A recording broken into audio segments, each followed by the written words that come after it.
ဒီနေ့မိုးဦးစောတော့ပဲခင်းကကောင်းနေတာပဲပဲခင်းပြီးရင်ခရမ်းကျင်သီးစိုက်ရမယ်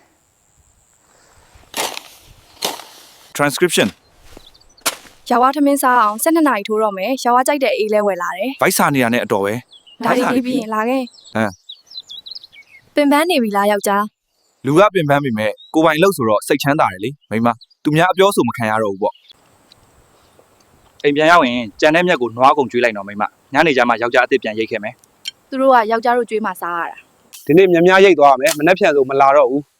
အိမ်မှာနားရင်းနဲ့ကြက်ချံတန့်ရှင်းရေးလုပ်အောင်မယ်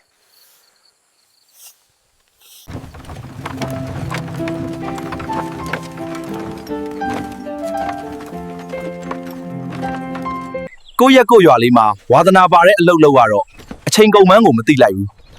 ထိုင်းမှာနေတော့ကနဲ့တခြားစီပဲအခုလိုကျေးလက်တဘာဝရှုခင်းလေးနဲ့အိမ်အလွမ်းပြေဗီဒီယိုလေးတွေကိုအမြဲတင်ဆက်ပေးမှာမို့သဘောကျရင်အပေါင်းလေးနှိပ်အသေးလေးပေးခဲ့ပါဦးဗျ